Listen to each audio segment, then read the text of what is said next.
आग्र्याची जयंती साजरी होते, शिवजयंती साजरी होते, प्रेरणा दिवस म्हणून बघितला जातो. तुम्ही देखील अभिवादन केले शिवरायांना. दरवर्षी तमाम शिवप्रेमीसाठी हा एक अतिशय महत्त्वाचा दिवस आहे. सगळे शिवप्रेमी यावेळी महाराजांची जी स्वप्न होती, जे विचार होते, त्याच्यात पुन्हा एकदा दरवर्षीप्रमाणे प्रेरणा घेऊन पुन्हा एकदा आपण सगळे कामाला लागतो. हा आपल्या सगळ्यांसाठी, महाराष्ट्राच्या, देशाच्या समाजकारणासाठी एक खूप महत्त्वाचा दिवस आहे. आणि आज त्यांचीच प्रेरणा घेऊन आज महाराष्ट्रात आणि देशात आपण सगळे एकत्र येऊन काम करतोय. त्यांना आमच्या सगळ्यांच्या वतीने मी विनम्रपणे वंदन करते, त्यांचे आशीर्वाद घेते, त्यांच्यासमोर नतमस्तक होऊन एक नवीन ऊर्जेने पुन्हा हे वर्ष सुरू करून महाराष्ट्राने आणि भारताची सेवा आपण सगळ्यांनी एकत्र करावी आणि भारताचा आणि महाराष्ट्राचा विकास करावा, हेच ध्येय धरून आपण सगळ्यांनी पुन्हा एकदा कामाला लागलं पाहिजे.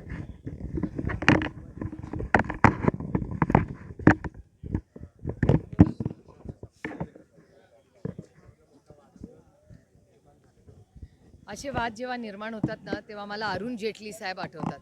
अरुण जेटली साहेब आम्हाला पार्लमेंटमध्ये सिनियर, आणि अरुण जेटली साहेब आम्हाला नेहमी सांगायचे की आपण असं करूया की आपण विनंती करूया मीडियाला की तुम्ही दाखवणं बंद करा, लोक बोलणं बी बंद करतील. मीही तुमच्या चॅनल्सवरती बातमी ऐकली, वाचली आहे. महाविकास आघाडीची मीटिंग पुढच्या आठवड्यात आहे, तेव्हा स्पष्टपणे आम्ही तुम्हाला जे काय होईल ते महाविकास आघाडी एकत्र मिळून सांगेल. जयदादांनी काल एक स्टोरी ठेवली होती. जयदादा पहिल्यांदाच जय पवार, अजित पवारांचे जे धाकटे चिरंजीव आहेत ते बोललेत अजित पवारांच्या अपघातावर. VSR कंपनीचा रद्द करा परवाना किंवा ब्लॅक बॉक्स गायब होऊ शकत नाही, जळू शकत नाही, पहिल्यांदाच ते बोललेत. अर्थातच अस्वस्थता मुलांमध्ये आहेच. मी तुम्हाला गेले अनेक दिवस तुमच्याच चॅनलवर तुम्ही गेल्या 15 दिवसातलं माझं प्रत्येक स्टेटमेंट बघा. रोहितमध्ये असणारी प्रचंड अस्वस्थता. मग रोहित धावपळ करून तुम्हाला समोरही त्यांनी अनेक मुद्दे मांडलेले आहेत. जयच्याही मनात अनेक दिवस, कारण का जय, पार्थ, वहिनी आणि समस्त पवार कुटुंब आणि दादांवर प्रेम करणारे हजारो नाही लाखो करोडो लोक असे महाराष्ट्रात आहेत, ज्यांना अनेक मनात प्रश्न आहेत जे अस्वस्थ करणारे. त्याच्यामुळे तो न्याय मागण्यासाठी गेले 15-20 दिवस सातत्याने मी तुम्हाला सांगते की रोहित अस्वस्थ आहे, रोहित अस्वस्थ आहे. पण त्याच वेळेस पार्थ आणि जयवर एवढा मोठा हा शॉक आहे. ही मुलं लहानच आहेत, त्याच्यामुळे ह्या सगळ्या प्रक्रियेतून काल जयनीही त्याच्या भावना काल आपल्या सगळ्यांबरोबर शेअर केल्या. आणि सगळेच म्हणजे आमचं कुटुंब, आणि आमचं कुटुंब म्हणजे ज्यांचं आडनाव पवार आहे एवढेच कुटुंब नाही, तमाम गेल्या 6 दशकामध्ये या तमाम महाराष्ट्रानी आणि देशातल्या लोकांनी जे प्रेम पवार कुटुंबाला दिलं त्याबद्दल मी त्यांचे मनपूर्वक आभार मानते. आणि या अडचणीच्या काळात मी सगळे समस्त पवार कुटुंब आणि आपलं हे जे कुटुंब आहे त्याच्यात आपण या दुःखात एकत्र आहोत, आणि एकामेकाचा साथ देऊन दादाची जी अपूर्णी स्वप्न आहेत ती पूर्ण करण्यासाठी आपण सगळ्यांनी एकत्र काम केलं पाहिजे. अर्थातच मला रोहितची काळजीच वाटते, कारण का रोहित अनेक मुद्दे मांडतोय आणि प्रसार माध्यमातून, वर्तमानपत्रातून आणि अनेक समाजातल्या लोकांकडून सातत्याने रोहितबद्दल किंवा ज्या रोहित भावना मांडतोय, जे फॅक्ट्स, नुसत्या भावना नाही, तो फॅक्ट्स देखील मांडतोय, डेटा दाखवतोय. त्याच्यामुळे अनेक लोकांना त्याची काळजी वाटते. प्रसारमाध्यम असतील, वर्तमानपत्र असतील आणि समाजातले अनेक लोक असतील. आणि अर्थातच मला असं वाटतं, मी महाराष्ट्र सरकारला विनंती करीन की आपण सगळ्यांनी ज्या पद्धतीने रोहित लढतोय त्याच्यामुळे रोहितला ही सिक्युरिटी द्यावी. त्याची सिक्युरिटी माननीय मुख्यमंत्र्यांनी रिव्ह्यू करावी, काय परिस्थिती आहे. कारण वर्तमानपत्र, समाजले अनेक घटक आणि चॅनल्सवर ह्याच्याबद्दल बोललं जात आहे, त्याच्यामुळे अर्थातच काळजी तर वाटणारच ना.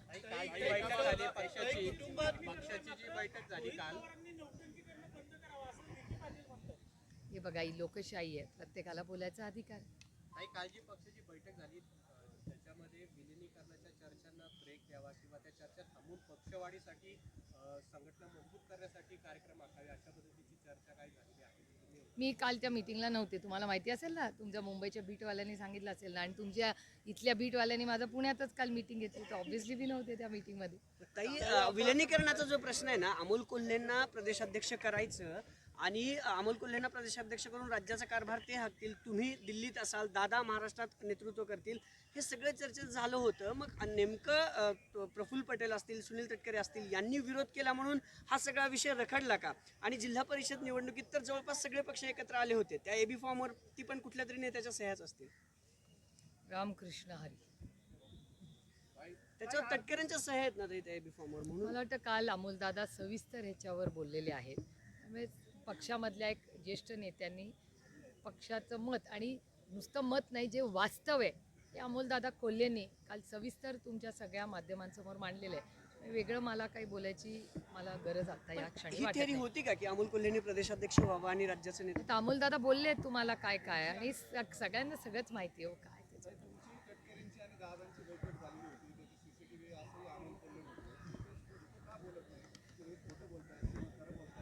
मी मी तुम्हाला खरं सांगू का, माझा भाऊ तर गेला, माझा भाऊ गेला, त्याचं दुःख कदाचित आयुष्यभर कधीच भरून निघणार नाही. आणि आमच्या घरातला कर्ता पुरुष गेला आहे, ज्या पद्धतीने गेला आहे हे आमच्यासाठी प्रचंड अस्वस्थ आणि वेदना देणार आहे. आता कशाला दादाच नाही राहिला हो, काय खरं खोटं करत बसायचं. हे आमचे संस्कारही नाही आणि आमची पद्धत नाही. आणि ह्याच्यासाठी आमच्यावर जे कौटुंबिक संसार झालेले, आम्ही मराठी माणसं होतो, आम्ही शून्यातून एक विश्व या कुटुंबाने उभं केलं, महाराष्ट्राने साथ दिली, आशीर्वाद दिला. आमचा भाऊच नाही राहिला तर आता काय खरं खोटं करत बसायचं. CCTV कशाला, माणसं कशाला, सगळी माणसं नसतं. तो खरं तर सगळ्यांनाच माहिती आहे. आता ते खरं, आता माझा भाऊ गेला ते आता कुणाबरोबर खरं खोटं करत बसू. ताई, तुमचं दुःख आहेच, पण दादांची जिम्मेदारी म्हणजे दादांचं प्रेम तुमच्यावर होतं, तुम्ही तेवढं प्रेम करायचं. अनेक जण म्हणतात की त्यांचं स्वप्न होतं, तुम्ही बहीण म्हणून पुढाकार घेऊन त्यांचं स्वप्न पूर्ण करावं, असं तुम्हाला वाटत नाही का की साहेबांसोबत नाही, कसं आहे की पुढाकाराचा विषयच नाही. हा कसं असतं की आम्हाला एकत्र काम करायची इच्छा कालही होती, आजही आणि उद्याही राहील. याचं कारण असं की दादाचंही स्वप्न होतं कार्यकर्त्यांचं. म्हणजे कालच पुण्याचे काही, पुणे जिल्ह्यातले अनेक ग्रामीण आणि शहरातले कार्यकर्ते सगळे आम्हाला भेटलेले होते. त्यांची इच्छा आहे की असं सगळं झालं पाहिजे. पण मला असं वाटतं या गोष्टीला आत्ता आपण थोडा वेळ पूर्ण विराम देऊया. कारण का हे दुःख आम्हालाही अस्वस्थ आणि दुःख वाटतं की एक तर मी तुम्हाला खरं सांगू का, माझ्यापेक्षा वयाने जे मोठे आहेत, आपल्यापेक्षा 15-20 वर्षांनी जे लोक मोठे आहेत वयाने, अनुभवाने, त्यांच्या विरोधात बोलणं हे माझ्या संस्कारात बसत नाही. त्याच्यामुळे ते काही कोणी म्हणजे आपल्यापेक्षा वयाने, पदाने, अनुभवाने जे 15-20 वर्ष मोठे लोक आहेत, त्यांचं कुठे आता खरं करत बसायचं. भाऊ तर गेला ना माझा, कुणासाठी करायचं आहे. आणि आम्ही राजकारणात कशासाठी आलो? आम्ही राजकारणात सेवा करण्यासाठी आलो, तुमच्या आयुष्यात एक चांगला बदल घडवण्यासाठी आम्हाला. त्यामुळे ह्या गोष्टी ज्याला बोलायच्या आहेत त्याला बोलू द्या. वास्तव तर माझ्या भावालाही माहिती आहे, मलाही माहिती आहे आणि त्या प्रक्रियेत असणाऱ्या प्रत्येक व्यक्तीलाही वास्तव हे माहिती आहे. तुमच्याशी मी काही कमी खोटं बोलू शकतो, पण मनाला नाही ना. जे खरं आहे ते खरंच आहे आणि वास्तव आयुष्यभर खरं राहील. पण माझा दादाच आता राहिला नाही, कुठे खरं खोटं काही वेळ आली तर हे वास्तव तुम्ही समोर आणणार का महाराष्ट्राच्या? काही गरज मला वाटत नाही होतीच. कारण का माझ्या महाराष्ट्राच्या मायबाप जनतेची सेवा करण्यासाठी मी लोकप्रतिनिधी. बारामती लोकसभा मतदारसंघातल्या लोकांनी त्यांचा आवाज म्हणून मला त्यांची सेवा करण्यासाठी त्यांनी मला जी साथ दिली, त्याच्यामुळे त्या कामासाठी त्यांनी मला पाठवले. ते आता या तुतू मेमेमध्ये पडू आम्ही. जे वास्तव हे सगळ्यांना माहिती आहे. आज शिवजयंती आहे. अरबी समुद्रातलं जे शिवस्मारक होणार होतं त्याला 10 वर्ष झालं, अजून मुहूर्त मिळाला. मी याच्याबद्दल किती वेळा बोलली आहे तुम्हाला माहितीच आहे. आणि इलेक्शन आलं की तिथे पूजा अर्चा केली जाते असं दिसतंय, आणि इलेक्शन झाल्यानंतर कोणी त्याच्याबद्दल एक शब्द काढत नाही. आपल्या सगळ्यांचा अनुभव झाला आहे. तिथे मला असं वाटतं पहिल्यांदा जेव्हा काय त्यांनी सुरुवात करायचं केलं, त्यालाच काहीतरी 5-10 कोटी रुपये खर्च केले होते, मला आठवतं आहे. तेव्हा आम्ही हा प्रश्न उचलला होता. पण आता मला नाही वाटत त्यांच्या त्या अजेंडावर ते राहिले आता विषय.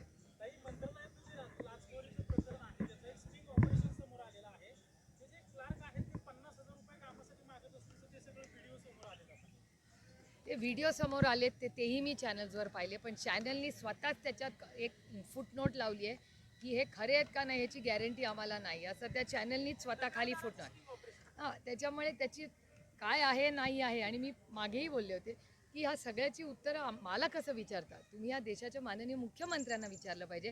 कारण का त्या वास्तूचे आणि राज्याचे अध्यक्ष हे मुख्यमंत्री आहे, मायबाप सरकार आहे ते. तर मायबाप सरकार 6 मजला होम मिनिस्ट्री, ACB कुणाला रिपोर्ट करते? Home ministry. होम मिनिस्टर कोण आहे या राज्याचं? माननीय मुख्यमंत्री. त्यामुळे माननीय मुख्यमंत्र्यांनीच उत्तर दिलं पाहिजे की नाही अर्थात तपास झालाच पाहिजे ना. माननीय मुख्यमंत्र्यांच्या 6व्या मजल्यावर, यांचं 3ऱ्या 4थ्यावर आहे ना, म्हणजे त्या बिल्डिंगमध्ये माननीय मुख्यमंत्री बसतात आणि त्यांचंच डिपार्टमेंट आहे. त्यांच्याच डिपार्टमेंटच्या ACBनी त्यांच्याच स्वतःच्या कॅबिनेटच्या मंत्र्यावर त्याच्याच कॅबिनमध्ये सील केलं आहे. त्याच्यामुळे हा काय ह्या खिशात त्या खिशाचा विषय नाही आहे. तो एकाच प्रक्रियेचा भाग आहे. माननीय मुख्यमंत्री पण त्यांच्याच कॅबिनेटमधला मंत्री आहे. ताई, आपण ICAOचे मेंबर आहोत, इंटरनॅशनल सिक्युरिटी संस्थापक सदस्य आहोत. अहमदाबाद विमानतळ संदर्भात सुद्धा जो अहवाल आला होता त्याला उशीर लागला. आता तर त्या इटालियन न्यूजपेपरमधनं त्यांना अनेक पुढे अहवाल द्यावा लागला. अजितदादांच्या संदर्भात सुद्धा अहवालाची जी मागणी होती पुढच्या आठवड्यात, आता 28 तारीख येईल, 1 महिना उजाडेल, अजूनही प्रिलिमिनरी रिपोर्ट DGCA किंवा AIB कडनं येत नाहीये. कुठेतरी या संदर्भातल्या ज्या पॉलिसीज ज्या आहेत एअर क्रॅशच्या त्या बदलाव्याच्या वाटत नाही, ह्याच्याबद्दल आम्ही चर्चाही मागितली आणि मी कालही तुम्हाला म्हणले की मी माननीय उद्धवजी, अरविंद सावंतजी, अनिल देसाई आणि काँग्रेस पक्षाचे मनपूर्वक आभार मानते की लोकसभेमध्ये तातडीने ह्याच्यावर चर्चा, बाकी सगळे विषय बाजूला ठेवून चर्चा घेतली पाहिजे. हे उद्धवजींची सेना आणि काँग्रेस पक्षाने हा हट्ट धरला होता पार्लमेंटमध्ये, पण आमचं काही ऐकण्यात तिथे आलेलं नाही. आणि त्याच्यामुळे पार्लमेंटमध्ये जे या देशाचं सगळ्यात म्हणजे उच्च हाऊस आहे, जिथे ह्या मोठ्या सिव्हिल एव्हिएशन हे सेंट्रल गव्हर्नमेंटचा विषय आहे, त्यामुळे त्याच्यावर चर्चा व्हावी किंवा याची पारदर्शक इन्क्वायरी व्हावी याची मागणी आम्ही उच्च सदनात म्हणजे लोकसभेत केलेली आहे. आणि याचा फॉलोअप रोहित पूर्णपणे करतोय. आज जयही त्या प्रक्रियेमध्ये लागलेला आहे. त्याच्यामुळे आम्ही सगळेच मिळून जे प्रश्न तुमच्या सगळ्यांच्या मनात अस्वस्थ करतायत ते त्या दिशेने आपल्याला जोपर्यंत इन्क्वायरी किंवा काय नक्की त्या विमानाचं झालं हे आपण सगळी माहिती आपल्याला पारदर्शकपणे मिळत नाही तोपर्यंत आम्ही सगळे या शोधात राहणार. ताई, पवारसाहेबांची तब्येत आता कशी आहे? ते कधी सक्रिय होतील सगळ्या, कारण ते कधी घरी बसलेले एवढे दिवस आम्ही पाहिलेलं नाहीये, महाराष्ट्रानं पाहिलेलं नाहीये. आता कधी सक्रिय होतील? कारण आजपासून त्यांनी घरी अपॉइंटमेंट्स द्यायला सुरुवात केलेली आहे. पुढच्या आठवड्यापर्यंत मला वाटतं ते मुंबईला जाऊन सक्रिय होतील. पुढच्या आठवड्यापर्यंत 1-2-4 दिवसात. काही हिंदीमध्ये सांगा आज थोडा आता